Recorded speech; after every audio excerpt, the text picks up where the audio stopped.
Okay, perfect. Good afternoon, everyone. My name is Gabriel Ronquillo. I am the programs manager for the Congressional Hispanic Leadership Institute. I have some things I'd like to discuss before we start our program here. We ask that you share the speaker's point of views and your views as well. So please be sure to follow us on X, on Instagram at the CHLI. After the panel discussion, there will be a Q&A, so if you have any questions, then please hold them till the end. And the discussion, including the Q&A, will be live streamed. So we have a couple of cameras, as you can see. It will be live streamed through FIU in Washington, D.C., and then we will upload it to our channel at The Chili on YouTube as well. Now, to kick off the program, I'll pass it on to our president and CEO, Marianne Gomez-Orta. Good afternoon. Thank you, Gabriel. Thank you again to everyone for joining us today for our annual Tech Talk. The Congressional Hispanic Leadership Institute is the premier organization, I think everybody can hear me right, founded by members of Congress to advance the Hispanic community's economic progress with a focus on social responsibility and global competitiveness. Founded in 2003, and last year was our 20th anniversary, Chili is a 501c3 nonprofit and the only bicameral, bipartisan, Hispanic-led and Hispanic-serving institute here in Washington, D.C. Chili is dedicated to fostering a broad awareness of the diversity of thought, heritage, interests, and views of Americans of Hispanic and Portuguese heritage. I would like to recognize a few people before we start the discussion. First, we have our spring cohort of global leaders in attendance, and of course, A students, they're in the front row. Can you please stand and wave at everyone? So in case you missed it, the call for fall applications is now open, and if you know somebody who might be interested in applying for the program, or if you need more information, please reach out to Nicole. And Nicole Marin, I don't see you here. She's probably checking people in. Oh, she's waving, of course, from outside. So you can probably catch her at the desk there. We're very excited about our internship program, and we also have a summer law fellowship program as well. So you can find more information about all programs on our website, and of course, if you're here in the house at FIU, ask one of the young scholars here in the front row for more information. Also, I want to recognize a couple of our board members who are here with us today as well. First, I see Omar Franco from Becker and Poliakoff. Thank you, Omar. Also, Leo Munoz from Comcast. Thank you for joining. We always want to recognize the bosses first. Okay. This Public Policy Hill Briefing Series provides a platform for an in-depth dialogue on current policy issues that affect the U.S. Hispanic and Portuguese communities. Chili does not attempt to influence legislation. These are briefings to educate and inform members of Congress, their staff, and the Hispanic community across the country. Our year-long series is sponsored by Accenture, Amazon, Capital One, Chevron, and Prometrics. Please join me in thanking them. Thank you to our host today, Carlos Becerra and Florida International University DC campus. Thank you, Carlos. Wave in case people don't know you, dear. And I want to thank the Chili team here today as well for their work in putting on the program. So I'm going to just shout out first names for everybody. Gabriel, who you just met, Angela, Nicole, Tia, Emily, Bruce, Sierra, Andres, Sarai, and Carlos. Thank you all for taking the time and your dedication to Chili. Today we will be discussing artificial intelligence. We will learn what it is, how it has integrated itself into our daily lives, and what this means for the Hispanic community. I know that sounds like a lot, but trust me, just any little tidbits is going to be a lot for me. There are many times that we don't pay attention to certain details in legislation because it doesn't seem to somehow impact us directly. Well, this is not the case. Here is a chance to dive into legislation and get different perspectives on a topic that already impacts us every day, whether you realize it or not. They're going to be here to provide some insights. As Gabriel mentioned, please follow them on social media and engage in the conversation on social media. Please take the time to listen to and respect the different points of view that we always take a lot of pride in collecting for you. Now I would like to introduce you to, we used to call her our Chile Madrina because she's one of the founders of Chile, but now she is the chairwoman of Chile. So please join me in a round of applause for the Honorable Ileana Ross. No, he'll come later. Okay. Thank you so very much. Muchísimas gracias, Marianne. Buenas tardes a todos. Buenas tardes. So as Marianne so sweetly said, I'm Ileana Ross Layton, and I like Madrina better, but Chile's chairwoman, and I'm so honored to welcome you to the annual Chile Tech Talk. A special thank you to our host, my alma mater, FIU in Washington, D.C. I have my bachelor's from FIU in 1975. I was trying to think, when did I get my master's? Sometime in the 80s. You never remember anything that happened in the 80s. But thank you, Carlos Becerra, one more time, and your team for welcoming us to your office today. We at Chile are grateful for this strong partnership that we have with FIU, the largest Hispanic serving institute in the U.S. We have many FIU Panthers in the Chile Alumni Association. If you're not part of the Chile Alumni Association, please see all of our Chile ambassadors here.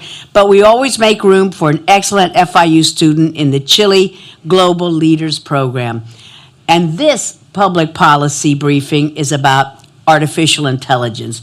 Wow, that is a hot topic nowadays. It wasn't long ago when the concept of AI was just beginning, and now we carry it around in our phones everywhere.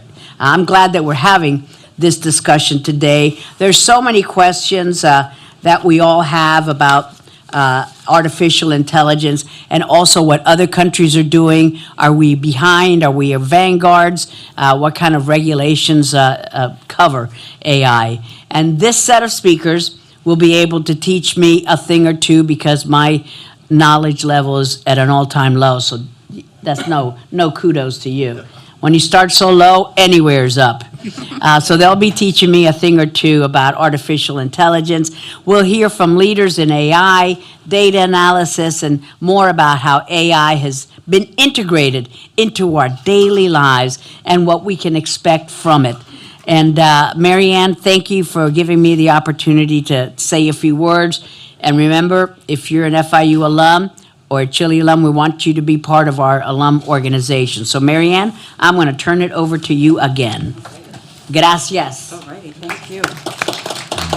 We are expecting Congressman Tony Gonzalez, so when he comes in, and I just got a signal that he'll be here in about 5 minutes. So as soon as he comes in, we'll take a pause wherever we are in the program to make sure that we give him the floor. So let me make sure I follow up here on my next introductions here.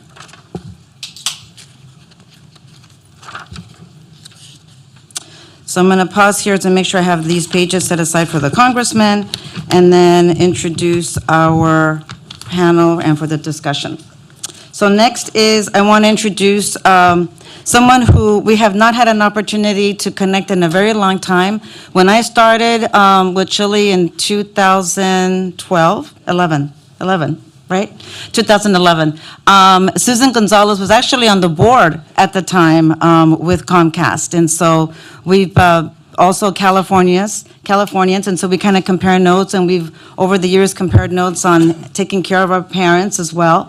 A lot goes on in life and journeys and people you meet along the way. So I'm really excited to hear about Susan and her expertise and what she's going to do and discuss today and share in this conversation. So I'm going to pass it on to Susan Gonzalez, who is the founder and CEO of AI&U, a nonprofit organization launched in 2019 that promotes AI literacy, a basic understanding of artificial intelligence and its impact on daily life. And I think Ileana and I will be signing up for your 101 class after this, because I'm sure we're going to have more questions. Susan is also the co-chair of AI Education and Awareness on the National AI Advisory Committee, advising President Biden and the administration in the National AI Initiative. Join me in a warm welcome for Susan Gonzalez. Thank you. Thank you. Do I press? Oh, I guess you can you hear me? Yes. Okay, so I feel like I'm at home. I see some old friends, and it's just always great to be here and to watch Marianne just lead this organization over the years has really been a pleasure. So the goal today is to, at least from my perspective, is to spur curiosity.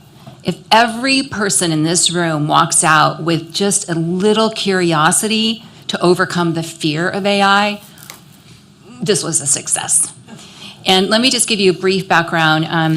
I was in DC for a number of years, and I went back to California, and I joined Facebook a long time ago. And I learned about artificial intelligence about 9 years ago, if you can believe it. This new technology was allowing the disabled community, the blind community, to access the platform. And I thought, well, that's really cool. I was on the policy team doing a lot of outreach. And soon I started following the technology, working with the engineers, and then I found myself often saying, oh, so what you mean is, right? And I learned how to translate, what this technology is, or would potentially be. So I left the company about 5 years ago, and I got quickly immersed in the AI ecosystem out in Silicon Valley. And I realized that the AI ecosystem was over here, saying, we have issues with bias and all that. And then there was the rest of us over here, and there's no bridge. And so I decided to launch a nonprofit focused on educating marginalized communities about the benefits and risks of AI. And I have to do a shout out to Amazon, who's one of the sponsors here, because Amazon has supported this work since day one, when nobody was talking about AI. But they believed in me, and they believed in the idea. Fast forward, we now, and it's free content for everybody. It's not intended to be difficult. It's intended to, you get on and you learn something very quickly in half an hour, but at aiandyou.org. We have created bilingual content in easy to understand language to specifically help all of you, and especially you in the front row, right, to get comfortable with AI. It's not an option. It is part of our life. I mean, someone recently said, I was speaking, and they said, well, when did I first interact with AI today, Susan? I said, well, what time did you pick up your device? Did you use your face? That's facial recognition. Did you get on any website? Did you click on any website? You're interacting with AI. Fast forward, I was appointed to this National AI Advisory Committee, and we recently submitted a report to the White House on AI literacy, and that's at ai.gov/NIAC, NAIAC for background. But part of this research revealed that today, to Ileana Ros-Leighton's point, there is roughly a 30% awareness of AI in our community. We have to change that, especially Latinas. My job is to get you up here. So today, we're gonna have this conversation, and we met the other day, and we agreed, and I said, you know what, you guys, we need to keep it real. We need to keep it simple and help people understand in the audience, how AI is impacting their life. And I think I see, is that the congressman there? Okay, so we'll be back.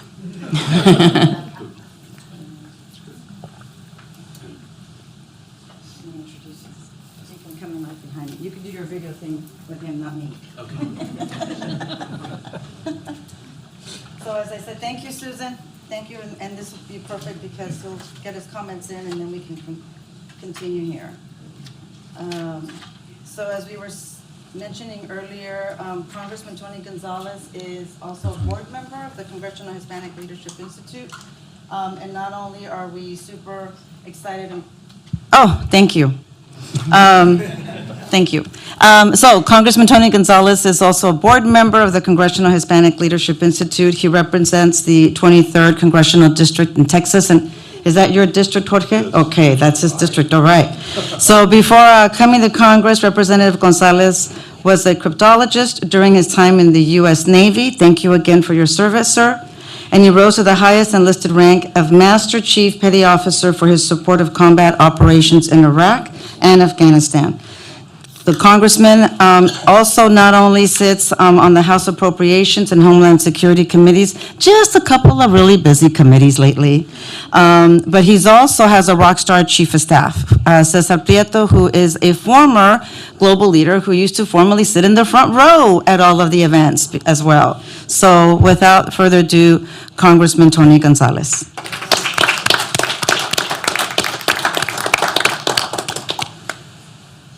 Well, thank you, everybody, and it's great to be back. Thank you for always inviting me. I think this organization in particular, what I love about it is your focus forward-leaning on solutions, as well as, how do you just come together and solve a problem, and Cesar made me come, right? So that's how it works. That's how it works too up here, right? So I've been blessed to have a wonderful team and a wonderful staff.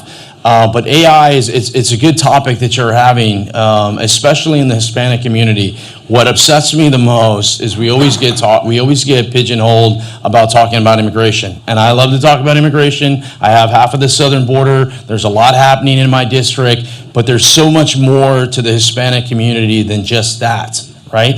As a cryptologist, I think back to my time in the Navy. As a Navy cryptologist, my job was to uncover information in a very tedious way. And oftentimes, I was the only Hispanic, I was the only Latino in the room. And this is another area where we can't just be talking about the same things that we've always talked about. We got to go to other areas, right? Whether it's AI, whether it's space, whether it's cyber, whether it's business, you name it. These are communities, these are topics that interweave into every aspect of every community. And oh, by the way, the Hispanic community is no different. Whether it's Miami, whether it's San Antonio, whether it's LA, whether it's New York, doesn't matter. It all interweaves in some form or fashion. And I just, once again, I really appreciate the leadership that this organization is taking. I'm honored to be on the board.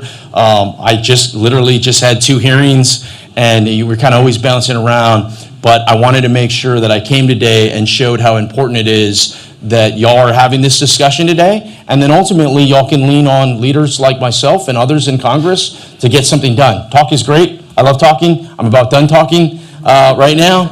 But yeah, I'm all about action as well. So hopefully you'll have a good discussion, and then there's some takeaways, and you can put us to work. So, all right. Thank you, everybody.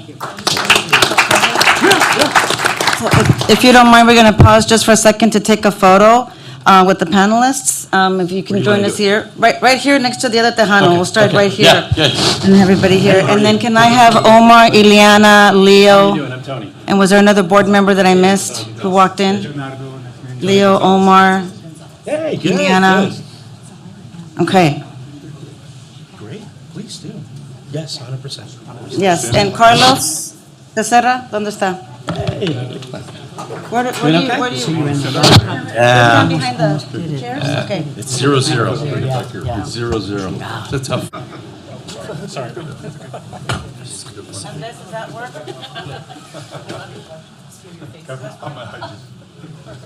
Let's just bring everyone in the middle. This way, this way, this way. Oh, you're going that way? All right. San Antonio, or originally, or Monterrey? Monterrey originally, but we live in San Antonio. Keep going? Yeah, great, great. Beautiful area. Just on the edge, I think, of 23. Okay, yeah. Kind of cornerstone, like in that area? There you go. Yeah. Oh, nice. Beautiful. Beautiful area. Press the boundary part. Set it up, and in a couple of hours, your team can move the application forward in a climate-controlled environment. So what can NFSTC or a car as a prime? But maybe your team That's perfect. Okay, and obviously, the wonderful technology, we touched the screen a little too close, and then it went on and had its own life. Gracias otra vez. Yes, Thank you very much. Okay. Hey, you guys want to be in my Be Real? Say hi. All right, Susan, back to you, dear. Back to the panelists. Thanks. Discussion. You got it there, Carlos? Is this like your DJ show kind of thing? Okay. I'll wait till the end. Mr. DJ Miami, okay. All righty, Susan, back to you, dear. Here we go. So I do want to follow up something that the Congressman mentioned about topics. So immigration is one, but let's be clear, everything we're talking about today really reflects how AI permeates every single topic you could imagine, whether it's immigration or health or education, the justice system. So just keep that in mind. It's not something AI is not something that's coming, and it certainly was not born about 18 months ago with ChatGPT. As I mentioned, I mean, learned about 9 years ago. So keep an open mind in our discussion. We have some great panelists, and so let's start with that. To my left, Jorge. Oh, to my far left. You can see we're good friends. So Jorge, please start, and then we'll work this way. If you want to give everybody a little background. Yes, I'm Jorge Lopez. I'm an analyst for Gartner, vice president. I cover the areas including the industrialization of space. I was just at the Space Force conference this morning. It's closer to Dulles, and also covering AI and its impact on business applications. Hey everyone, I'm Mimi Whitehouse. I work with Accenture. I've been with Accenture for 10 years. Wanted to thank Chile so much for this great topic for artificial intelligence. I hope we get some great discussion today. For a little background, Accenture delivers on the promise of technology and human ingenuity. So I love what Susan was talking about, the fact that this is socio-technical that we're talking about. It's humans with the technology. And we are committed to delivering for those communities where we live, the clients that we're working for, and making an impact through change. And my focus is on responsible AI. I've worked on this topic since about 2018 and would love to kind of share my stories, but also hear other perspectives, because that's part of it, is that we're all kind of learning. Accenture itself has over 740,000 employees in 49 countries, so as you can imagine, we're a little bit of a microcosm of that diversity that we're looking to engage. It's looking forward to the conversation today. Thanks. I'm Tom Cleese, SVP of Federal Public Policy for the Recording Industry Association of America, or RIAA. Thank you guys so much for having me here today. SVP for Federal Public Policy at RIAA translates to music lobbyist, which is a real job, and I tell my mom that all the time. But the RIAA is historically, not only do we have the Gold and Platinum program that you guys might be familiar with, but for the last almost 70 years, it's been our job to figure out how every time there's a new consumer technology where people get entertainment on, music is usually the first thing that ends up getting misused or exposing the holes in that technology, because it's a small file and everybody wants their music on every single one of their devices. It's very easy to transfer, very easy to download. So when we start pointing out vulnerabilities in different tech platforms and things like that, we work with law enforcement, we work with innovators and creators, but we tend to figure out where music is being stolen. There's also a lot of other really nefarious things happening, things like malware, cybersecurity vulnerabilities, and even nastier stuff getting into cyber lockers with a lot of data that really shouldn't be on the internet. So it's awesome to be here, and I can't wait to talk about how AI is affecting music. Good afternoon, everyone. My name is Leonardo Padilla. I'm really excited to be here. So I'm wearing purple. I was trying to match the Chile colors. I'm an associate professor at Florida International University. I have an undergrad in computer science, a master in statistics. I did my PhD in computer science, and in artificial intelligence.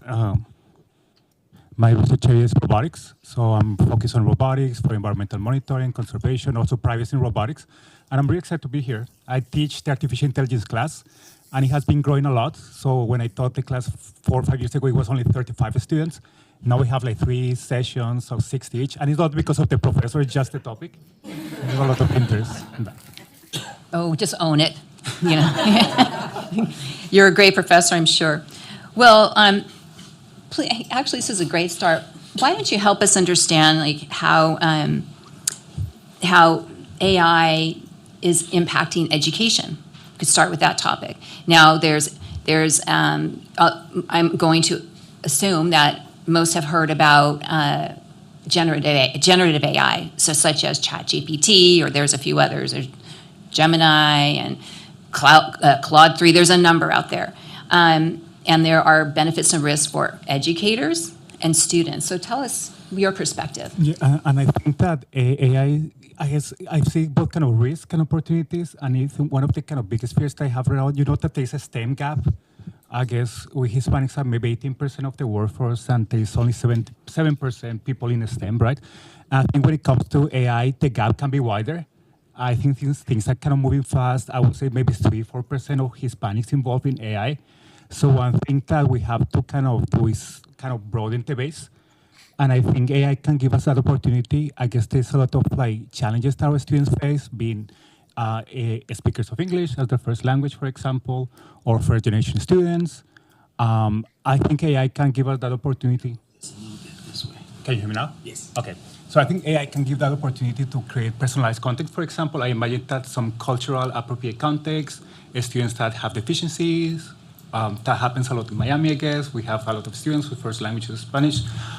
So I think I see that the big risk is getting left behind because we are a little bit behind STEM. We'll be even more behind in terms of AI. So I think it's something that we should act on. But I think I see what you mentioned, generative AI. I see that if there's enough investment to our community to get like tutorials, interactive, cultural relevant content, right? That can push us forward. But I think I see both things, and we have to get ready for these things. Right. And for those who have not tried out any generative AI tool, please do so. What I'm finding out when I'm out and about is there's so much fear that people are paralyzed. And so, for educators, it can make life easier. It can automate, lesson planning. It can identify, personalized learning opportunities for students. And for students, it can help, for example, disabled students, it can certainly help with language translation. It can help with math. It can solve problems. So please explore generative AI as it relates to education. So I want to turn to Tom. I love this, I was so happy to see him here because you all may remember, I think it was last year, it was right at the beginning of this whole generative AI conversation where there were what are called deep fakes. And deep fakes it's content that is created with generative AI tools that appears to be real. And there is a direct connection, by the way, to this election. So, actually, AINU just launched an election misinformation campaign, so check it out on our site to help you understand what deep fakes are. And within the recording industry, there were a series of deepfakes, and I remember one was Drake and one was Rihanna, and that really started this whole conversation, right, about what can happen. And then, as you may know, or remember, then there was the union issues with actors. It kind of started this whole series of conversations around this. But Tom, tell us about, what you're seeing in your industry and what I can imagine what some of the concerns are, and also what can you do about it? So the first thing that I would say is that this is the best timeline to live in. First of all, you pointed out a lot of problems, but AI has so much promise when it comes to music. And there's a lot of people who are scared about how music is getting stolen. You notice people's faces and their voices are being taken from them in terms of deepfakes. And it's not just artists, it's everybody. But I don't want to lose sight of, and I want my top line point to always be that we're extremely optimistic. And generative AI, I think, has the potential not only to change the way that we connect to the artists and the art that we love, but also the way that we feed back into that loop and how we affect what art is being made for us. Right, people are going to want experiences more than they're going to want to listen to just music. So I'm extremely optimistic, but there are some problems that we already know are coming out. So if you haven't heard the fake Drake and The Weeknd song yet, check it out. It's actually good, which is freaky. When it comes to our interactions with artists, a lot of artists are very scared, and a lot of them feel kind of personally violated. Like when you have someone out there using your voice and your face, when that's not only just your personality, but it's your living, that's extremely scary. And artists are already taken advantage of in a lot of spaces on their way up to becoming a Drake or a Weeknd. And they shouldn't have to struggle with that. But, it's hard as an artist when your job is to create art. To be the person to speak out and say, hey, this new thing that you guys all like, it's bad. I don't like it. You guys should get off TikTok, and you shouldn't do any of these other things. And you're doing it because you want to hear my voice. So artists are, I think, hesitant to speak out, and they're kind of waiting to see what's going to happen next. But from our perspective, as the guys who are willing to come out and say that what somebody's doing is wrong, We started very early, before the Drake and the Weeknd song came out, we formed an organization called the Human Artistry Campaign. That's humanartistrycampaign.com. It started with us and other creative industries, but has ballooned out to include anybody who makes their living on their face and voice or who cares about their face and voice. So everyone from creators, broadcasters, sports figures, even groups who are involved in anti-human trafficking and anti-child abuse fields. They've joined it. There's now over 170 different organizations across 35 countries. And if you go to our page, you can see that we've got some basic principles for how we think that AI should be developed responsibly. And then there are some policies that we advocate for to empower people to control their own face and voice on the internet. Interesting. And by the way, Tom has a very good point. It is not all doom and gloom by any stretch with AI, particularly in creative, in health. Incredible things are happening in the health industry. So, let's balance the conversation, and at the same time, there are risks that we all need to be aware of. And just when we're talking about creating a voice deepfake, one of the videos I just posted yesterday is on misinformation in the election. I intentionally created an AI-generated voiceover. Sounds like me, but it's not. And it took about 5 minutes to create for a 5-minute script of a video. Super convenient, right? I mean, now I can really get this information, and that's the upside, right? And then I thought, so for example, someone could be recording Tom's voice and then make something of that tomorrow. It's great. There are many great things. There are also things just to be aware of, right? So moving on, Mimi, tell us a bit about the societal impacts, and what could arise from AI in the workforce, particularly. Yeah, so thanks for that question. When AI kind of came out, before we even go into generative AI, when AI kind of came out in the media, one of the first things people started asking was, are these robots going to take over our world, right? Are they going to take over our jobs? What's going to happen? And there was a great report. Mary Meeker used to talk about the internet, and she would talk about what was happening. And one of the things that she noted was, never in the course of history with innovation has innovation ever reduced the need for humans. So her prediction was, I doubt it. History, if it's a predictor of the future, is not that case. And as we've seen, that AI has been focused on tasks to kind of make our world better. For me, I grew up in an era before there was navigational systems, and I was born without any ability to navigate. So I was forced, especially in this area, to use paper maps, and I don't know about you all, but I was always going from one page to the other. Like, as I was driving, I was not necessarily the best driver and not necessarily the safest driver, as I was like flipping pages. And so my world was actually building in extra time to get lost so that I wouldn't get freaked out. So that was kind of my world. I'm grateful for navigation systems, and I'm also grateful for the fact that as an individual, I can feed back to it by saying, thumbs up, that safety hazard is still there, or thumbs down, not. And that is AI, and that's us feeding into it to help improve its ability to give information back to others. And so what I hope we'll all take away is there are lots of different ways we can engage as citizens, as individuals, to make this a better improvement of the information that we're all going to use. Now, getting to generative AI, Accenture did some research and showed that there's an estimation of about 40% of labor hours could be reduced by generative AI. It doesn't mean 40% of jobs, so we're just talking about labor hours. Do I think that's a wonderful thing if we're all well equipped, and we're going to talk about this more today, in terms of some of the pitfalls? I think it'll be amazing. So, I've talked to friends, I've talked to people in different industries, and they've said, yes, it's definitely helped them in terms of summarization, for example. You pointed at something and it can help summarize. Now, you don't want to just take it on faith. It helps you then become a better critique and editor of what you're seeing. So you do have to go and verify. We have different stories in the media of, a lawyer who used it and didn't check on the cases, and the cases were not the actual cases. So there are these things that we're all learning and we're getting smarter about. to not use that technical bias, to be thoughtful and introspective about that and go check. So for me, I'm very hopeful about the positive aspects of what AI is bringing and the impact to the workforce in terms of making our lives better, in terms of getting rid of kind of the mundane pieces and letting us be the thinking, creative people that we are. So thanks.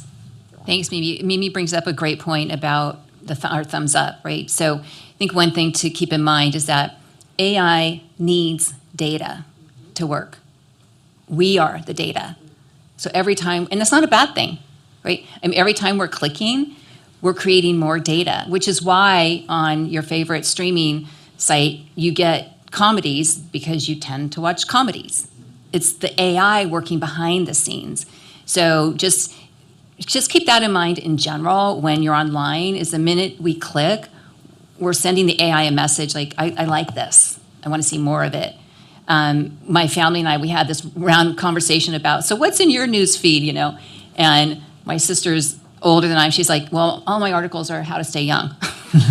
Because she's clicking on those, right? Mine is all AI because I'm just reading everything I can. It's just like mostly AI. So that's AI working for us, right? Making it easier. So anyway, just want to put that out there. So thanks, Mimi. Jorge, so tell us a bit about the role of government and the private sector in developing and deploying AI. And where should we be cautious and where should we be aggressive? Well, it brings up many, many questions, and here we are at the seat of government for the United States. So it's a very relevant question here. I think the main point is that there are limitations to what kind of control you can actually have over something like AI. What I've said in the past is that if you give anything the ability to learn and to grow, you can't really control what it's going to be doing. I mean, imagine, you were a little baby one time, and your parents probably just wondering, why doesn't this child do everything I tell it to do, right? Because you have your own mind. Well, that's what's happening with AI. It's having its own mind. And so from an engineering perspective, the question becomes, how do we begin to provide a way that it's a bit more predictable what the outcome is going to be? So everyone hear about the disaster at Google and Gemini? They basically released a product and then shut it down 2 days later, 3 days later. That's from a corporate perspective, that's a real sort of disaster. And it just showed that there are things that the systems can do that unless you're on top of it somehow, it's going to go in and do things. So what they're trying to do is trying to shrink that. So I was this morning, in fact, as I mentioned earlier, a Space Force conference, IT conference. They're facing the same thing. I mean, so imagine that you're in space and you're trying to figure out something's friend or foe. And if you have a hallucination, if your AI has a hallucination, they might think it's a foe when in fact it's a friend, or the opposite. And either way, it's bad. So the things they're trying to do now is, what Google tried to do is try to do these large language models, they call them, right? Just basically take all the knowledge in the world and we'll just process that. But what they're looking at now is, let's just shrink this down to where there are fewer options for error and just say, let's just deal with the problem space that you actually have. Let's not try to boil the whole ocean out there. So what I see going ahead is we're going to see a lot of, part of it's going to be intervention from government, part of it's going to be commercial companies that are going to figure out, how do we narrow the space over which we operate so we don't have these massive disasters like what happened over at Google. You bring up, thank you, such a good point about the Gemini issue recently. So just to keep in mind too is that there's really two types of AI, taking a step back. One is predictive. That's what we're used to. That's Instacart and knowing what we want, or that's, streaming, knowing what we want. That's predicting what we want based on our behavior. Generative AI is, to Jorge's point, large language models. It is not an internet search. So when you use a generative AI tool, it is pulling from what is called training data. This training data comes from, let's say, libraries or Wikipedia. So there's a finite amount of data. The output is not articles, like when you do an internet search. It's like, right, well, I used it. The other day when I was creating a video on AI in education, I said, what are the, in in 1,000 words, what are the benefits of generative AI for educators? There it was, right? Hallucinations is when it goes wrong. So there could have been a couple sentences in what I received. It could have been wrong. And so the most important thing to remember, to Jorge's point as well, is that we need to verify the information. Don't assume that it's correct. And with the Gemini piece, and this is to Dr. Bobadilla's point about STEM, is in the AI development, someone initially is writing the code to make it happen. If that person is coming from one perspective, which typically is not people, like our people are typically not at the table, then that perspective will be permeated in that particular tool, which is what happened with Gemini, clearly. Right. I mean, it was written with too narrow of a perspective, which is why we need all of you to get involved, right? To offer our perspective. And particularly in health, they're finding things that are going wrong, particularly with the Black and brown communities, because some of the AI tools are written from, let's say, a white male's perspective and not a Latina or a Black woman. So I hope you can see there's a thread of connection with all the different topics we're covering. Anybody like to add anything? And I love that example because to the question about what is government doing, there's recognition that they need the whole of the community, to weigh in. And the National Institutes of Standards and Technology has created the U.S. Safety Institute, and they have working groups specifically looking at things like synthetic data. That's one of their working groups. Another one is on red teaming, and red teaming is this concept where you have people from different backgrounds, different industries, testing what's being built. So you're kind of barraging it with the things that no single individual with their lived experience could think about, and just test it to make it more robust. So they want to have an kind of a civil society, industry, university, government, just a holistic conversation about what does good red teaming look like, so they can help articulate that. So that's one of the perspectives from government. Yeah, and I'll just add that I actually am on the AI Safety Consortium, and I'm on the Generative AI Committee. And just this week, I was having this conversation of, okay, I need to understand how do we ensure that this work that we're doing here is inclusive. So I think we have a call next week scheduled to talk about that. Any other? Would you like some more examples of the positive side? Yeah, absolutely. We might need a few. I think, so how many of you have been fascinated watching a Falcon 9 rocket just land like a tip of a pencil? And they've done it over 200 times safely in a row. There's AI in there that's controlling like 11 different parameters. You can imagine you're coming down, the wind is blowing, the weight of the fuel is being consumed, the velocity going up is, all these things have to be measured so that it can just come down and boom, there it just lands.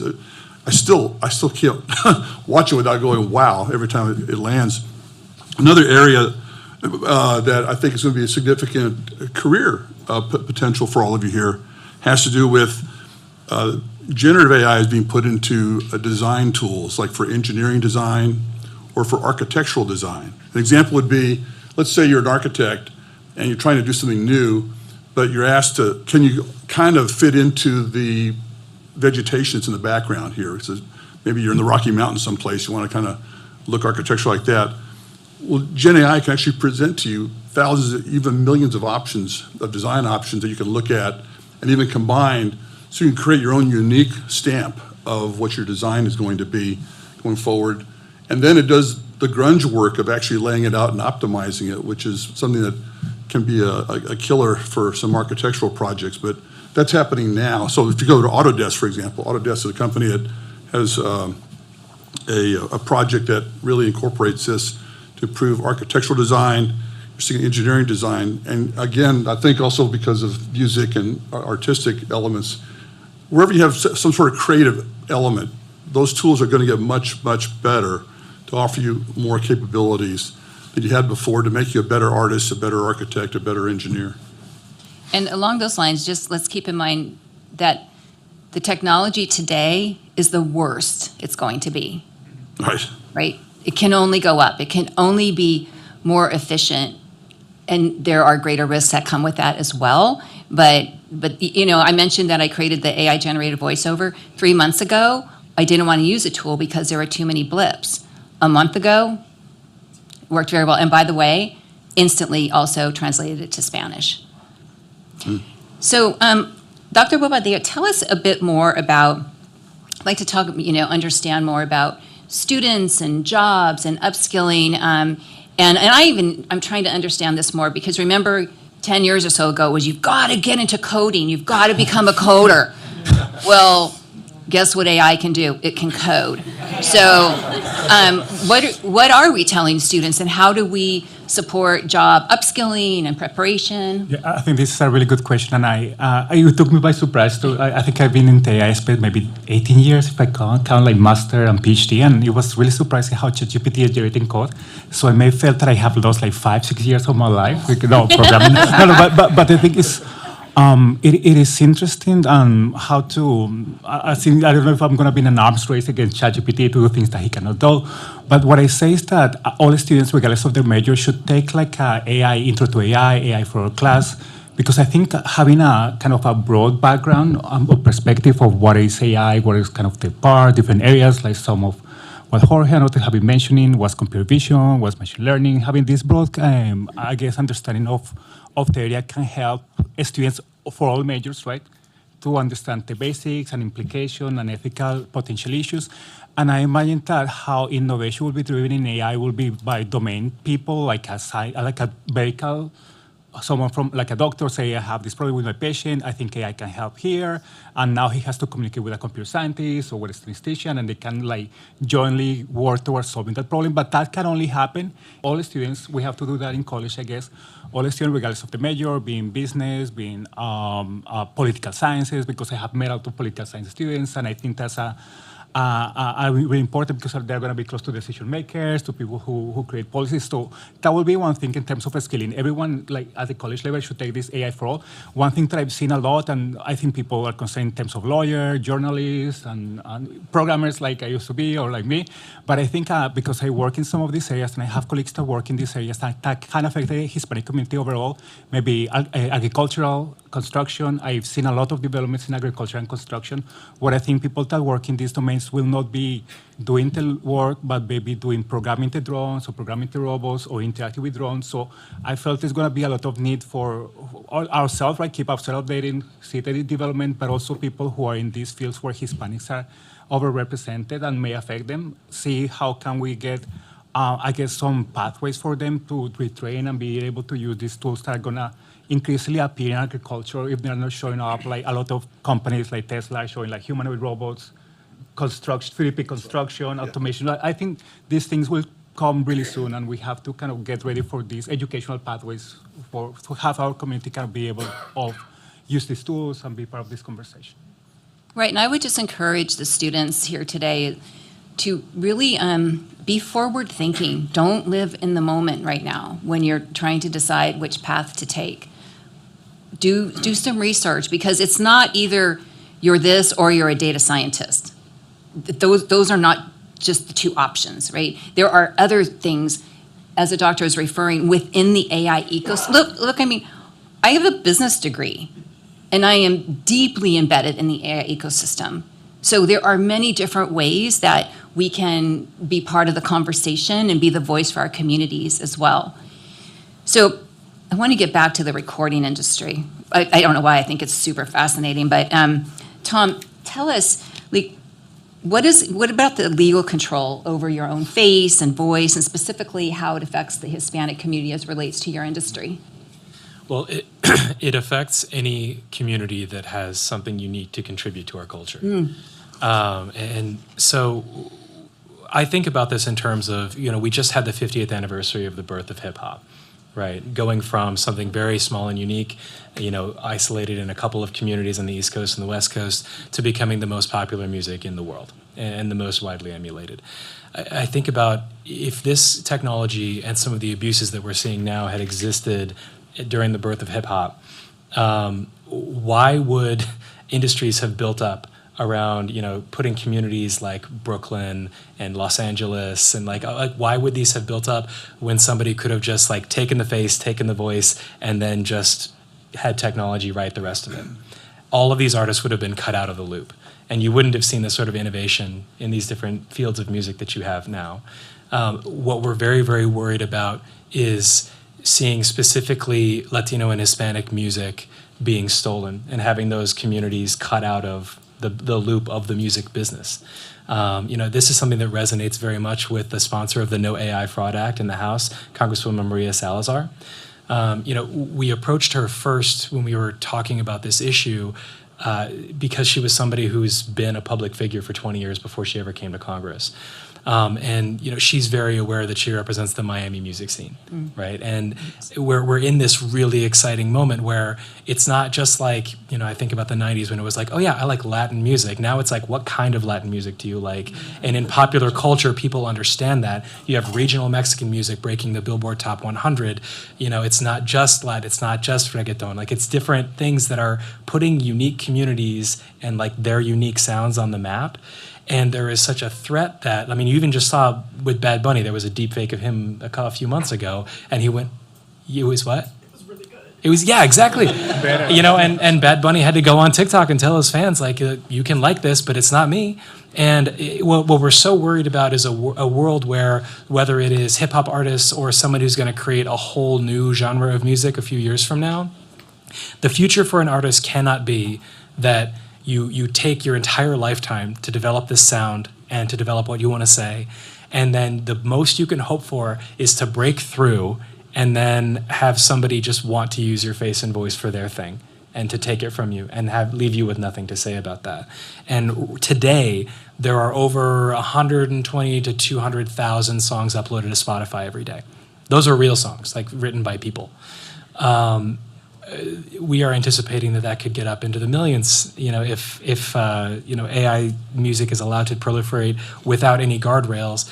And what you're going to see with each of the platforms that pay artists to have their music on their platform, they're going to start diluting the music on there with AI-generated works. And human artists will get a smaller and smaller share of the pie. And the most unfair part of that is that they're going to be competing against AI-generated music that was produced using their face and their voice. It's like you're competing against a clone version of you. And the last thing I'll say before I get off my soapbox is, it takes some artists 4 or 5 years to write a record.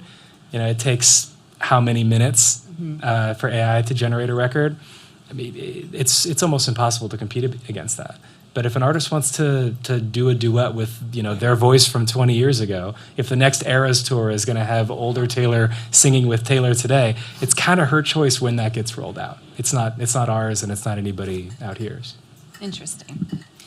So I have one more question for Mimi, but please, we're going to go into Q&A right after that, and so think about what questions you might have. So some of you may have noticed that there's been the topic of responsible AI out there a lot, and understandably, companies really want to make sure that they're communicating that they're creating responsible AI. One of the key parts of that is algorithmic bias. And the algorithm essentially is the recipe, if you will, of helping AI work. It's the instructions for AI to work. Algorithmic bias is what we talked about earlier. If the person who has created it comes from one perspective, that will permeate the ultimate outcome of that tool that we will use. So part of avoiding that, and part of avoiding algorithmic bias, is creating responsible AI. And I keep pointing to this circle because it's a development cycle of creating one tool. And so, Mimi, you want to wrap us up with your comments on that? Yeah, that's a great topic, dear to my heart. One of the documents that you can look up is NIST's AI Risk Management Framework. And in it, they talk about the harms that can happen from bias. It can happen to an individual, their livelihood. It can happen to an organization, its reputation, its customer base. It can happen to society at large. So they kind of break it out in those 3 areas, and they kind of crowdsourced ways to help manage through responsible AI. Their framework is to map, manage, govern, and to make sure that you have things in place. Accenture has an approach in terms of looking at principles, making sure that there are policies, governance, technology enablers, and an aspect that we've been talking about, making sure that there's training for everyone in terms of understanding what your own part is in this. And I hope that we're all kind of walking away with, it doesn't matter what our experience has been, it doesn't matter what our education has been in, we all have something to say about how artificial intelligence is working and a way to make sure that it's accountable to us. So I'll kind of end on that note, but there are lots more details that I'm happy to share. Thank you. Actually, I missed a piece that we still need to do just to, there's a couple questions for the panel, and we've actually covered some of them already around bias and its impact, and AI development and how the Hispanic community can contribute unique perspectives. The one thing we have not spoken about are policies. So this is for the group. What policies can increase the accessibility and affordability of AI technologies? I also anything that has to do with education, like anything that can help us broaden the base, people that get involved, the Hispanic community in general. I think at FIU we have been blessed. I think like Congresswoman and Congressmen from both aisles have been helping us, like Congresswoman Salazar, Diaz-Balart, Federica Wilson, so Salazar, right? So we have had some help in terms of growing our capabilities, like as a Hispanic institution. But I would say that anything, that was at the college level, but anything that has to do at the extension, right? People who had non-traditional career pathways, right? Or even K to 12, I think they are the critical things right now. That, I mean, if there is any policy that can promote this education at that level, because sometimes it's that when you make the decision of where to go in your career. So I think anything that can help at that level will have like an overall positive benefit. Thank you. And just one side note as well is I often get asked, well, how come there aren't regulations out there, especially regarding misinformation in the election? Well, how come there aren't any guardrails? There are no consequences if you want to create a deepfake. Well, it's really simple. The technology has advanced so quickly that it has just caught people, our leaders off guard in a way. I mean, there's just been no way to keep up with it. And like all of a sudden, it's here. And so now all of our leaders are trying to not only regulate, but learn about it on the way. Again, as I mentioned in the beginning, there's an average of 30% awareness, and that includes everybody, and that includes I would imagine, some of our leaders as well. So more to come. I really appreciate all of your roles in policy. And Tom, what about you? And you mentioned some legislation in play. Yeah. Actually, before I get to the bill, I wanted to actually address that exact issue, is like the hesitancy to speak about something that is changing so quickly. I've had confidential conversations with like some congressional chiefs of staff, and I wanted their bosses to say something about AI. And I've had a couple of them say like, dude, my boss has no idea how this works, and it freaks him out, and he's not going to go on TV and talk about it. Right. Like, there's that. That's a real thing. For those of you who are doing congressional internships, members of Congress are people too, and they do not want to come out and speak off the cuff about something they don't understand. But there is a bill in the House right now that we're very optimistic about. It's the No AI Fraud Act. There's a similar effort right now. It hasn't quite been introduced in the Senate, called the No Fakes Act. That's still in sort of discussion draft form. There should be more hearings on that this spring. But essentially what we're doing is we and the Human Artistry Campaign are starting from this really radical position of you should own your own face and voice. It doesn't sound radical or revolutionary, but like that's the basic idea, is that that is your person, that is your property. You can do with that what you wish. And we think that there are ways that we can encourage like really smart innovation through that framework, that it's sort of a low-hanging fruit. Not only do we address the issue of deepfakes, but also Jorge mentioned that some of these generative AI companies are starting to see that by tailoring the data set a little bit, they can get better outcomes and fewer hallucinations. We started off with music generative AI. Sort of everything was scraped off the internet, and it's throwing out music that like kind of sucked, kind of was okay. There are some companies. There's one company specifically called Vermilio, where they're starting with high quality inputs by just going and negotiating licensing deals like any other platform. right? They're just basically saying, hi, can we use this music legally like normal companies? And then the music that they're coming out with, the outputs are all really high quality. They're doing the same thing with photography on some levels, and that's how, like, you know, if your inputs are all licensed images and we're not having to have this fight over whether or not the IP is infringed, maybe the output isn't like Spider-Man with 7 fingers on his left hand and like a weird spider leg over here, and like you have less of that when you have a tailored input, and we think that there's a role for IP to play. But it's important in the IP discussion in our world to say that, you know, your face and your voice is your IP. Yeah, it's interesting. The other thing I hear also, which is true, is that legislation that may be in play today, there's the potential that by the time it actually is adopted, the technology has already changed, and they're going to. So keep in mind too, and don't ever forget that this is unprecedented globally. It's only going to go up from here. I don't even know what you guys are going to be dealing with, you know, when you're our age, right? But anyway, Mimi, or Well, as I said, we are in a global competition right now. When I come up here and I talk to different agencies, particularly related to defense, I mean, you just can't get around that.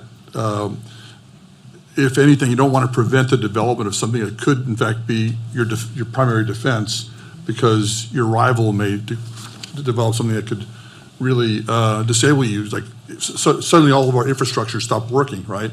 Because somebody developed some ways to go and disarm the sources of water, so many other things, supply chains. That is at the heart of what people are really worried about. So from a policy perspective, you're kind of balancing, okay, we have these things where life as we knew it was this way, but to your point, it's changed so radically. So for those of you who got onto Twitter, it took 2 years for Twitter to reach 100 million users. Do you know how many days it took to get to 100 million users on ChatGPT? Yeah, a week, 5 days. So, and it's only going to get faster. See, the thing is now the machines are going to be part of the landscape. They're going to be making decisions and doing things. So from a policy perspective, I can just empathize somebody saying, I'm terrified to say anything about this at all because it's changed so quickly. That may be, in fact, the best thing to do right now. Let it settle out just a bit to where we understand it, and then we can start to interact. Or even, there's this whole idea of having some AI that sort of your advocate, that sort of takes your interests and defends you. We're not quite there yet, but I think look for that. In fact, if you're in a career, look for a career, that might be an area for you to invest your time. Go find something that will defend individuals and people from what could be really nasty intrusions by either foreign or even domestic government into your affairs, and kind of level out the playing field a little bit. And so that's what I think. It's almost Wild West. So I apologize for that because nobody wants that, but I don't know how we get past that given how rapidly things are compressing. Right, thank you. And I do want to interject here on the mention of ChatGPT. By the way, about a month ago, I read a piece that noted that 70% of the users of ChatGPT to date are men, ladies. That's trending in the wrong direction. Mimi? Should we do an informal poll? Yes. Raise your hands if you've used generative AI. Very Okay. cool. Okay. Very cool. Yes. I love it. That's a good sign. Raise your hand if it gave you something that was really unexpected. Yeah. That's cool too, because it just shows that you had that awareness of, wait, what happened here? Did you go and kind of take a look at what that was, like verify or, do another search to kind of confirm what it was that you were seeing?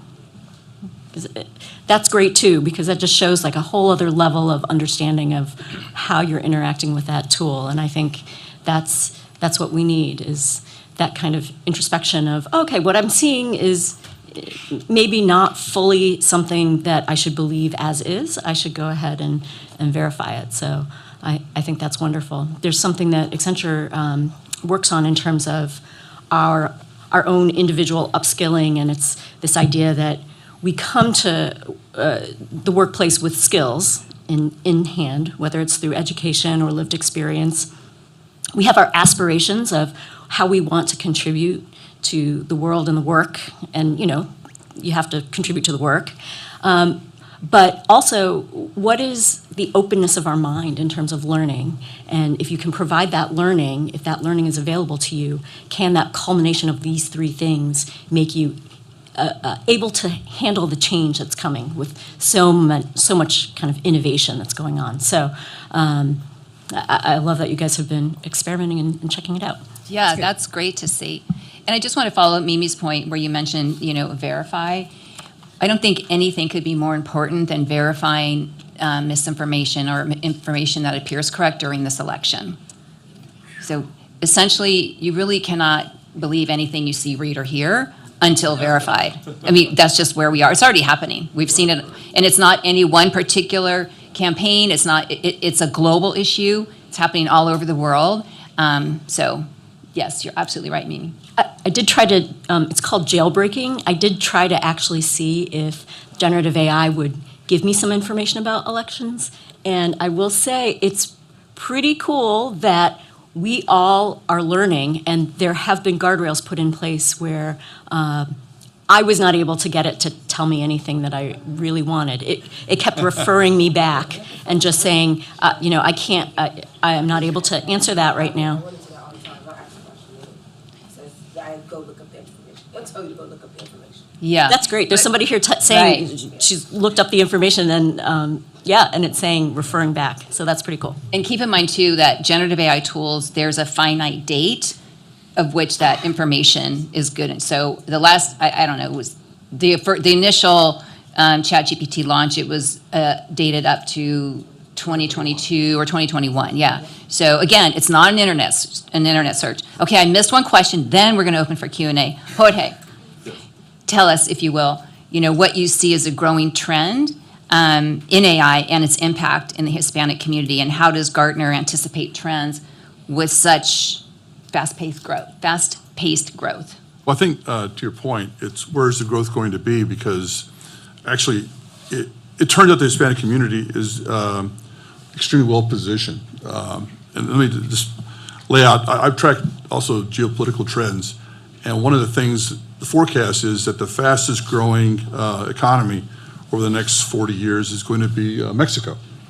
And the reason for it is because two things. One is there's a demographic collapse going on around the world, China, Germany, Brazil, kind of go on, it's a very long list.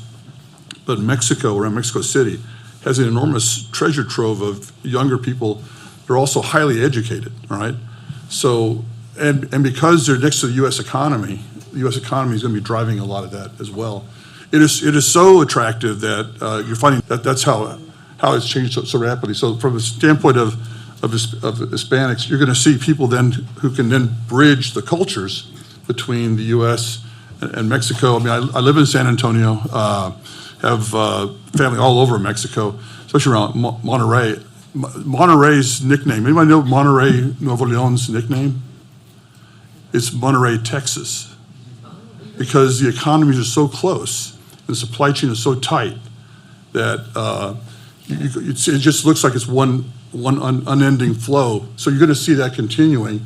So from a career standpoint, the opportunity is going to be in how you work to help develop the business, the supply chain, logistics, the products that span the border there. It's going to be the fastest growing zone in the whole world for the next half century. And so if you want to go a place that's not only good for you, but also your children and their children, that this is a place to think of. Thank you. So Gabriel, can we open for Q&A? Okay, I have permission. Let's start here.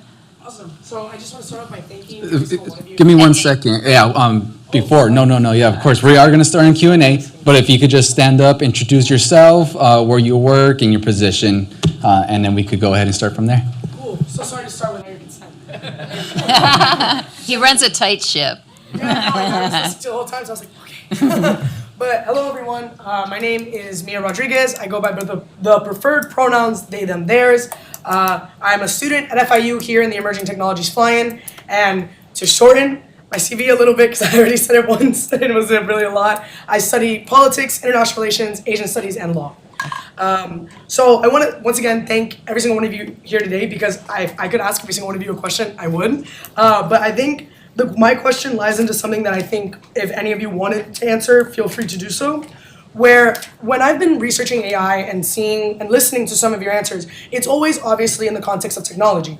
However, what you guys have also spoken about is AI can improve systems. And systems are not just our phones, systems are healthcare systems, systems are financial systems. So how can communities with little to no access feel the impact of AI if they do not have direct access? So whether it's government, corporate, culture, education, what is it that, especially marginalized communities like the Hispanic community, can feel that AI actually does for them besides just, Face ID on phone? Sure. Well, I can start with that one. The idea of access has come up before, and back in the day, there was a conversation of who has access to the internet or not.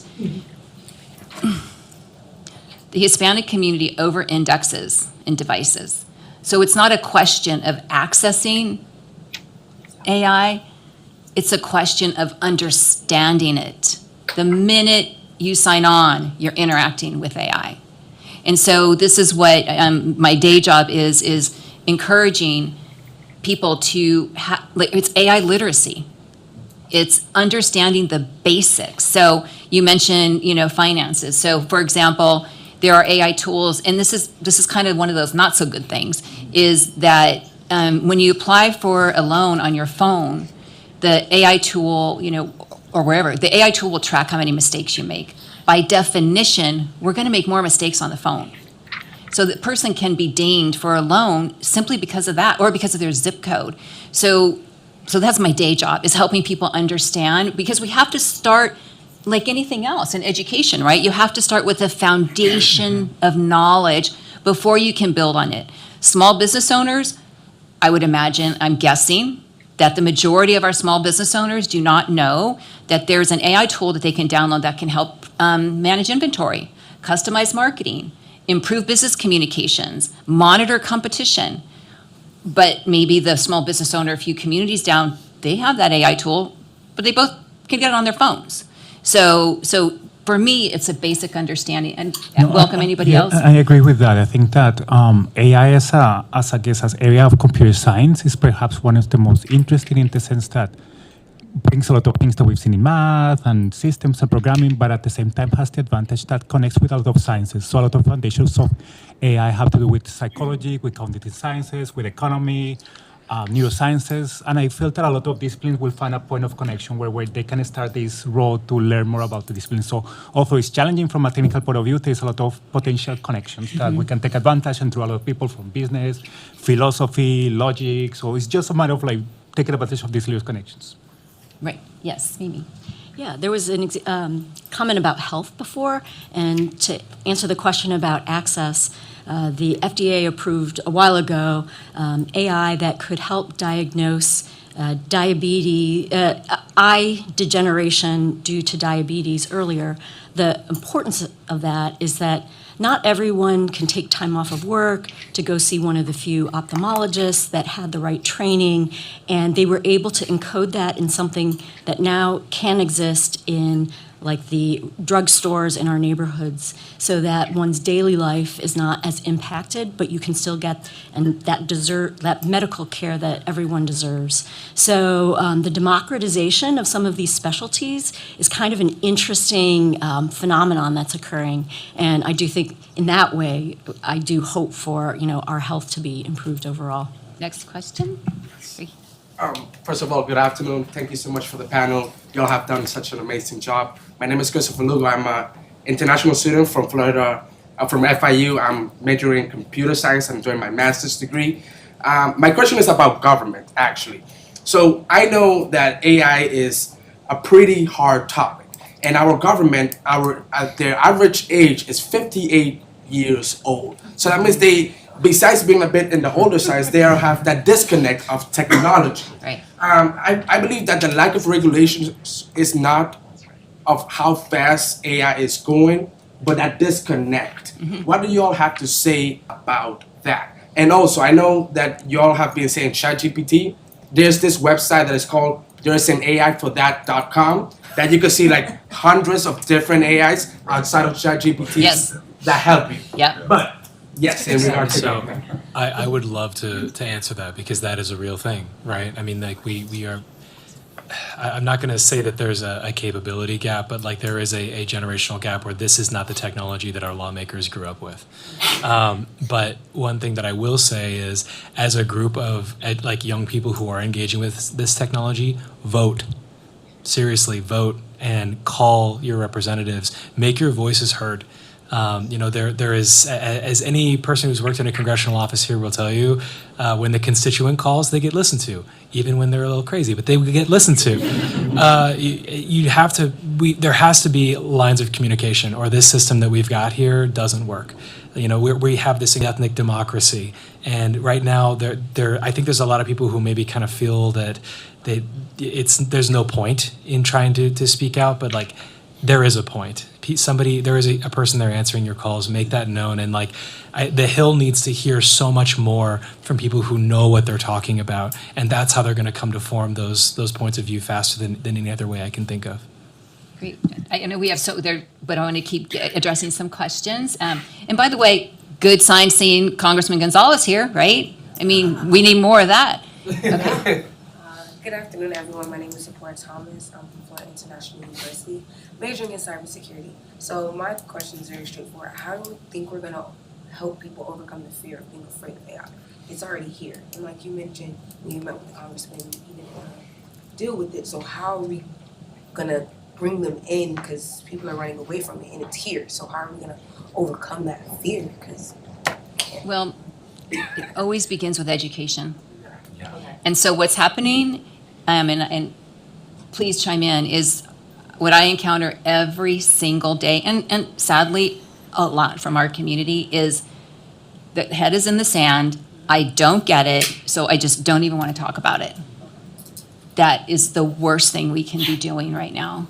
Anybody else? Well, just that we may not really notice it, but it's getting embedded into everything. So you're not going to fear it because it's going to be it's going to be in your iPhone. Well, it is, yeah. Yeah. But see, that's the thing, is it is. But people don't understand that yet. Right. Yes, right here. Hello, good afternoon. My name is Maya. I feel at a really awkward position. I'm actually proud of here. Maya Arredondo. I am a Spring Global Leader. I attend the University of Texas at Austin. I have two questions. One, what are some tangible ways in which we can protect our data from mismanagement and misusage? I know Mimi talked about responsible AI usage, and our personal data, specifically biometric information, is used. So what are some tangible ways we can protect ourselves against that?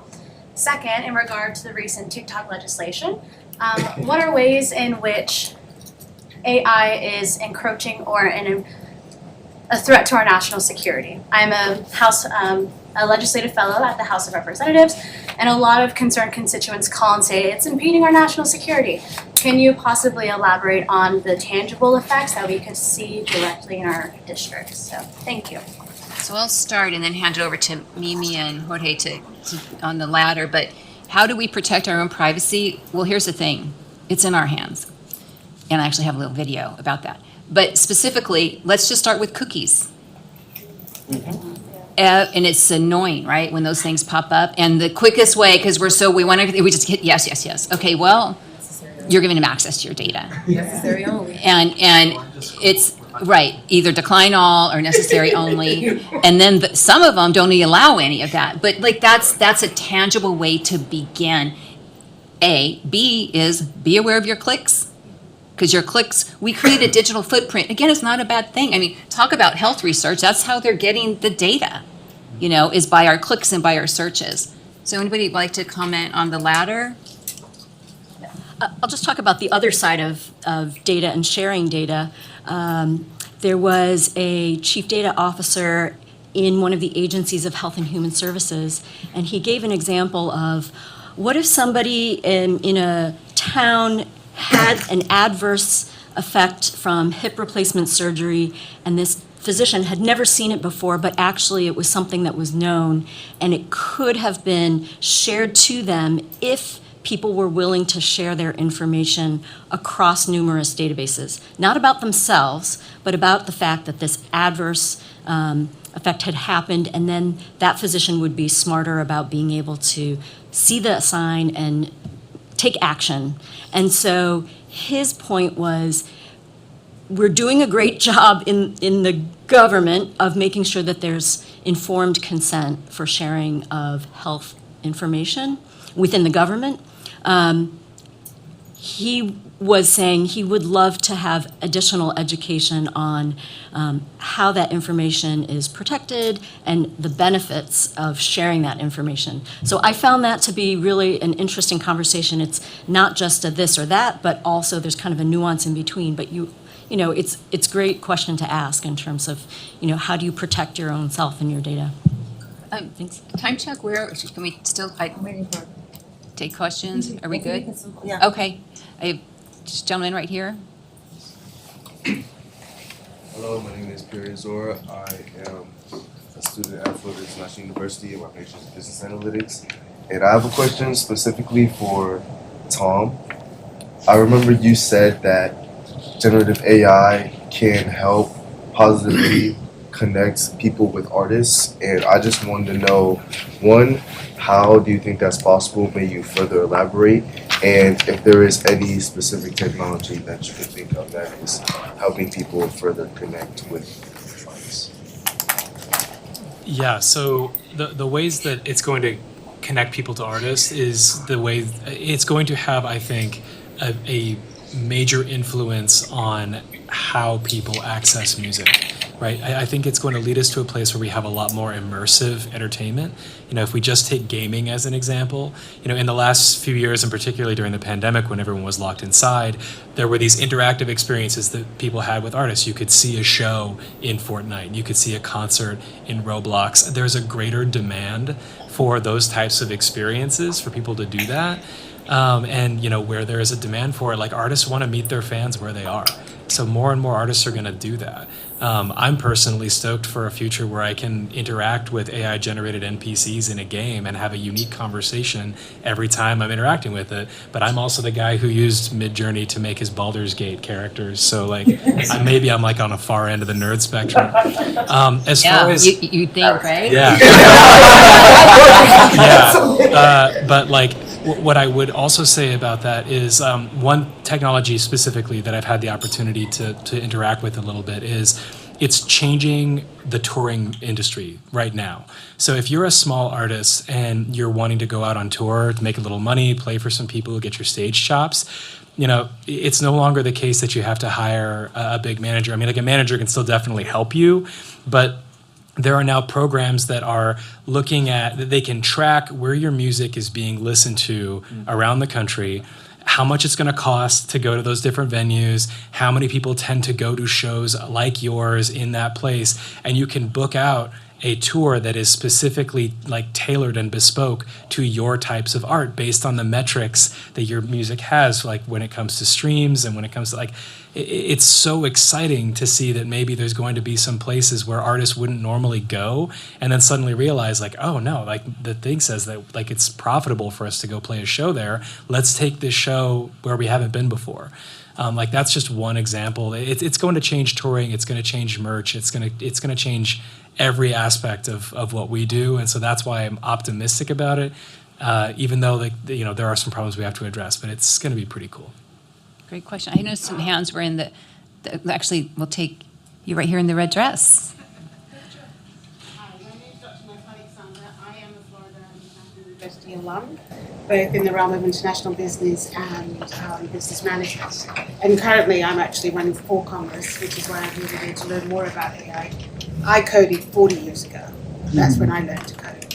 And my question relates to the fact that you made a comment, Ms. Susan, about 10 years ago when the big thing was learn to code. With AI, how does that, for lack of a better phrase, dumb down our children even more when they're not being so creative and relying on AI as opposed to actually getting into the trenches and learning various aspects of learning?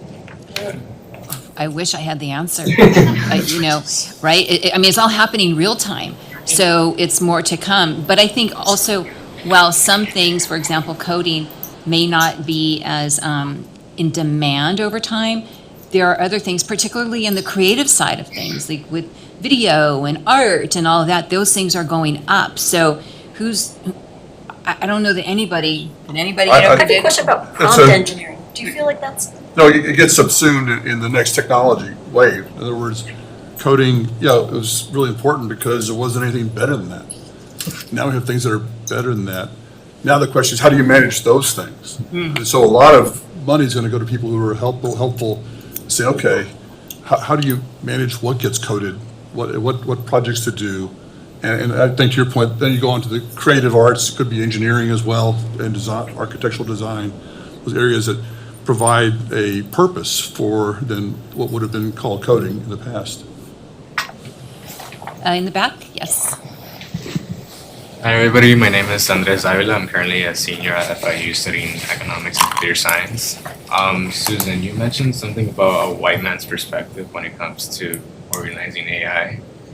But sometimes our own races have our own biases. So how can we combat the battle of systemic racism towards AI? More diversity at the table. To your point, it's not just having one Latino or Latina or one African American at the table. It's having a variety. Look, I am the only one at the AI table right now. There's nobody that I see in this space. Of course, there are many, about world. And here's the saddest thing. There was an organization that was launched about 5 years ago. It's called Latinx in AI. This is a group of AI engineers around the world. They work for every company you can think of. They're almost like in corporate America, there are things called employee resource groups, all the Latinos and the African Americans, LGBTQ, kind of like a networking thing. Well, this Latinx in AI, there's Black in AI and queer in AI.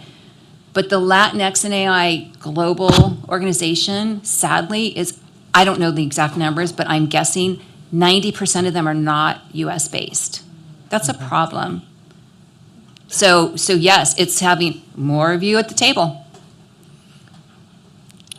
In the back with the headband? Student at FIU, majoring in finance and international business.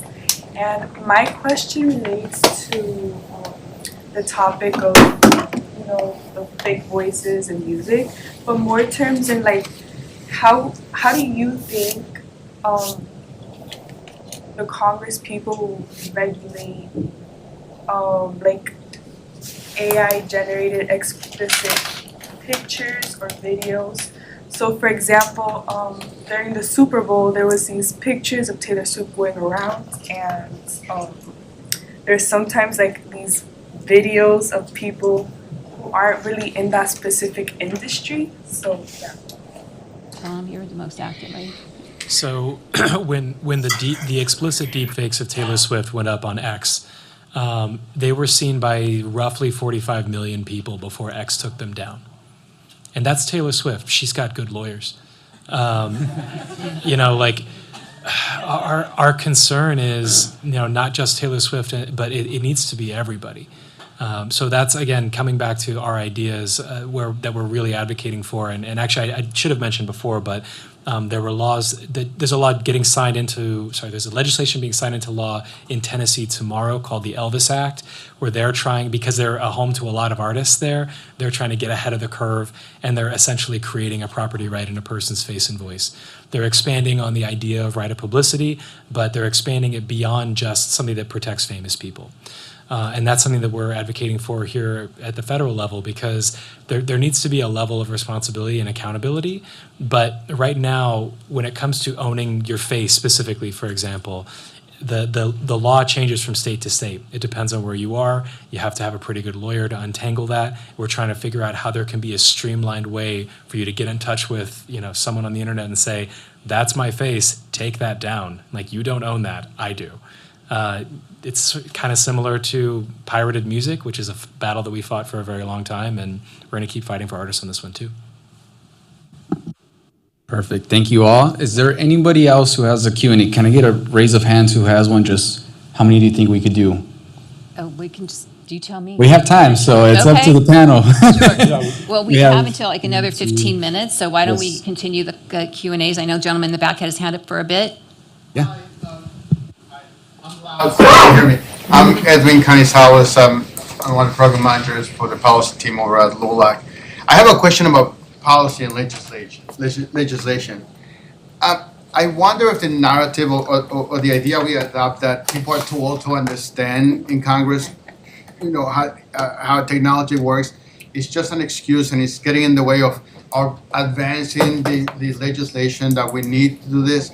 And I ask that because I having a hard time believing that people knew anything about how the FCC works when they first passed laws for that. I very much know that nobody knew how to build an atomic bomb when that happened, but yet we have managed to oversee that, right? There are many things that popular people who get voted to go to Congress that are often no better than very good at rhetoric get to Congress, and they don't know anything about anything, yet they're able to legislate things. So why do we continue to make excuses for people not to pass laws to protect children, to protect those from technology, under this veil of they just don't know technology?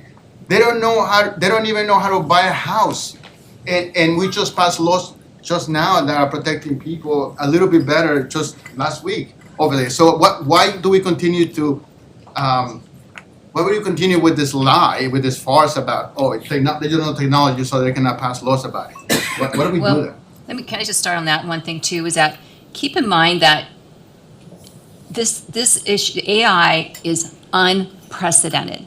It's not any of the above, right? It's not a housing law because in reality, the staffer of a member can brief a member in the elevator about housing legislation. It's pretty clear.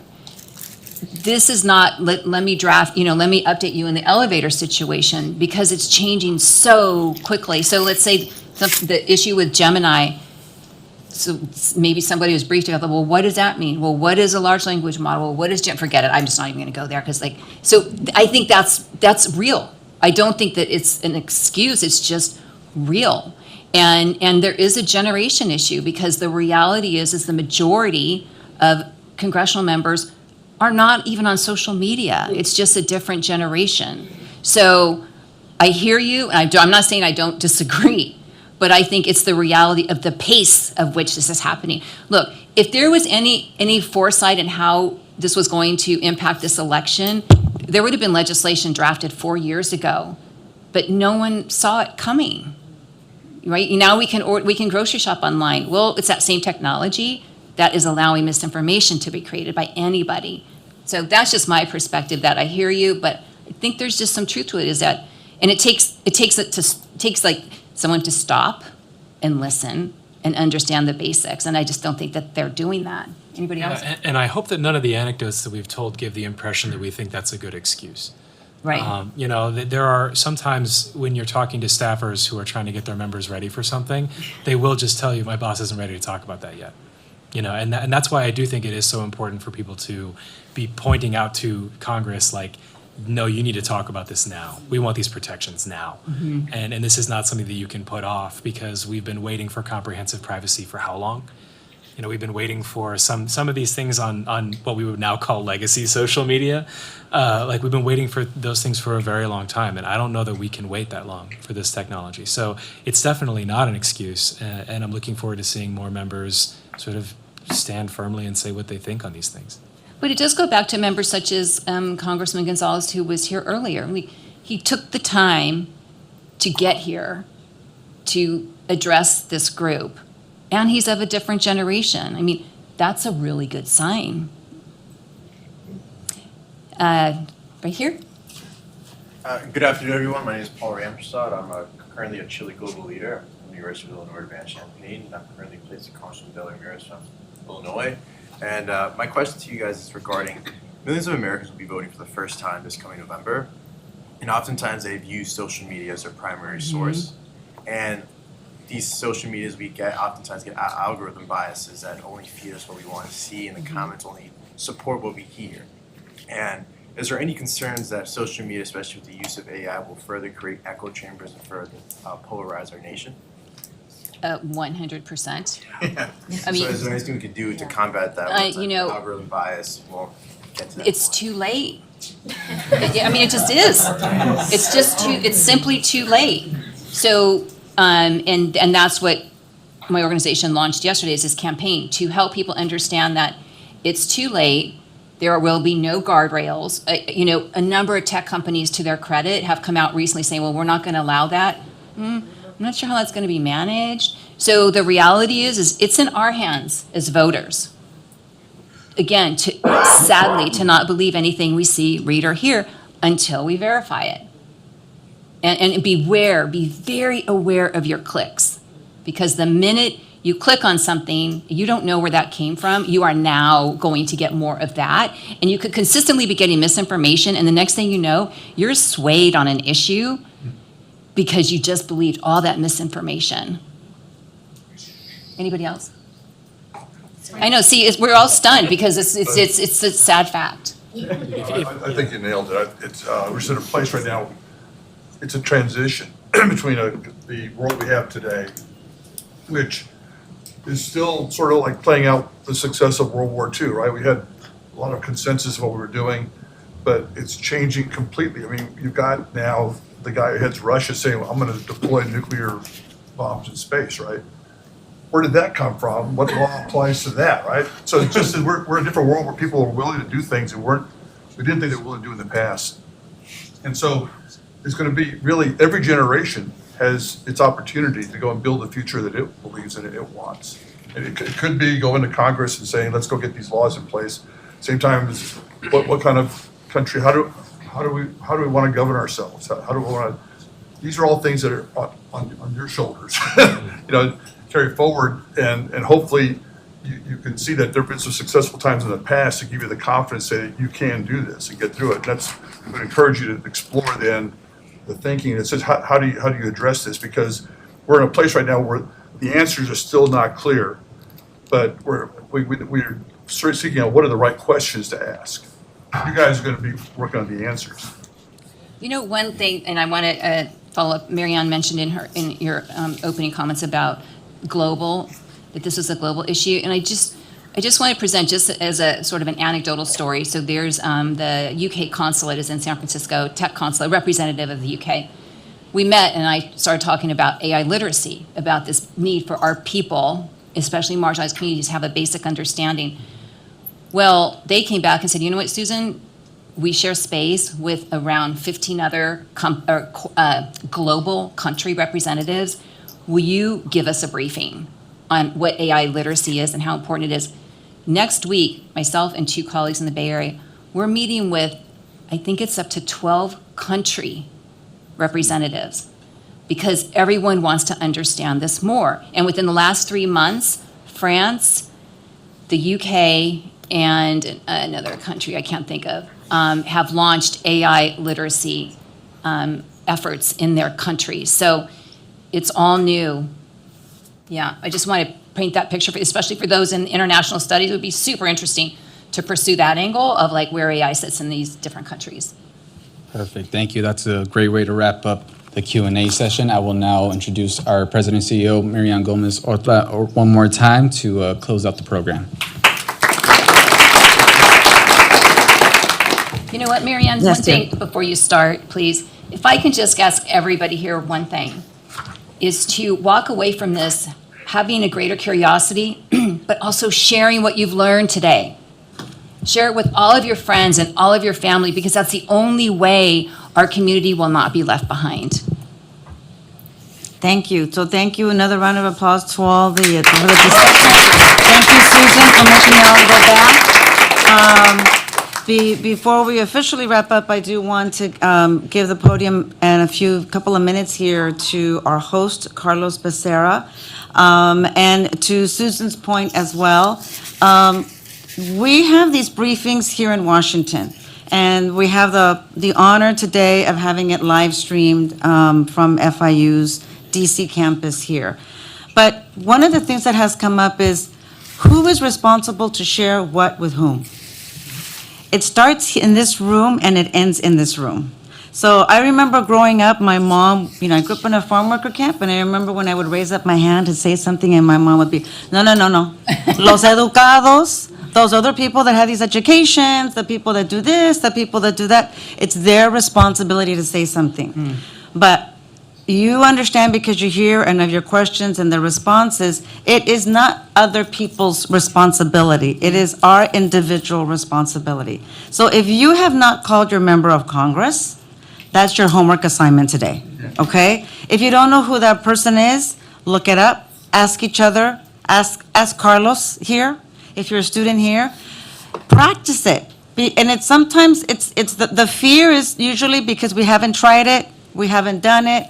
Ask the global leaders in the front row. They never had interned in an office or a Congress member before. Well, they're just finishing that up, and next week they go intern in a corporate office. Have they done that before? No.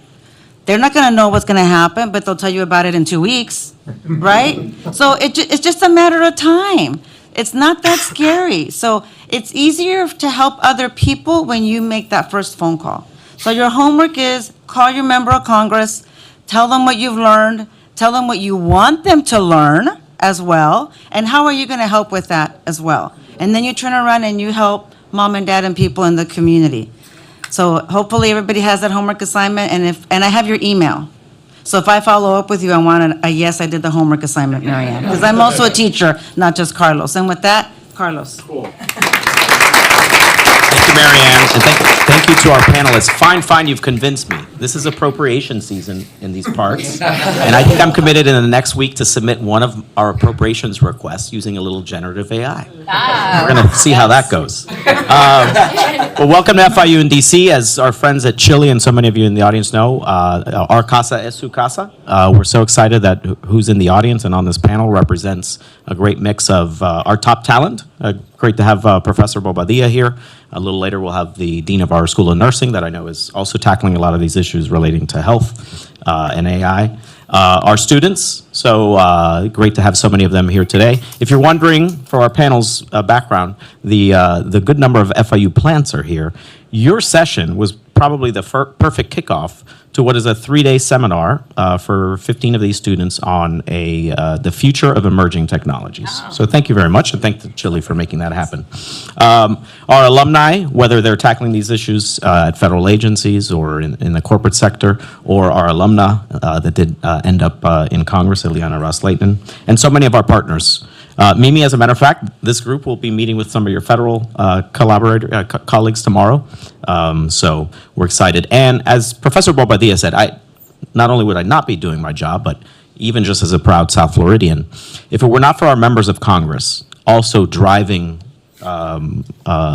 forward movement on making sure that the federal government is investing in Miami, yes, as a tech hub, but whether it be our institution, a lot of the private sector, but in particular, Congressman Diaz-Balart, Jimenez, Salazar, Frederica Wilson, Wasserman Schultz, bipartisan basis. A lot of their success in the last few years are on climate technology related initiatives, and as Professor Bobadilla is helping lead on campus, a lot of this factors into the world of AI and robotics and how we're able to assess. So thank you all, thank you Marianne, and thank you Chile, and thank you for Team FIU for helping us execute today, and we're excited to have you here.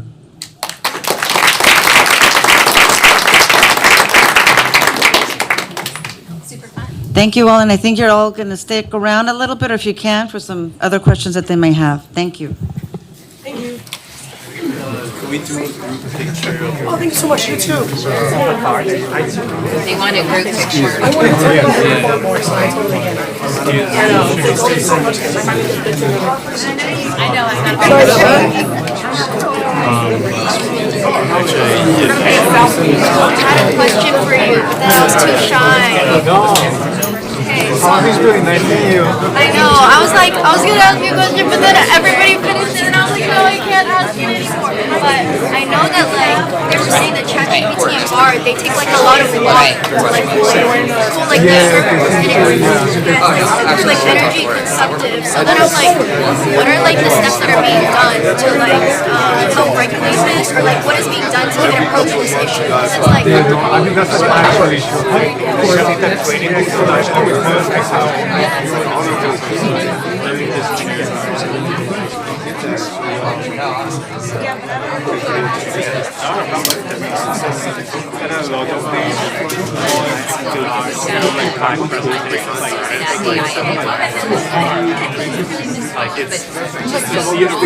There was a big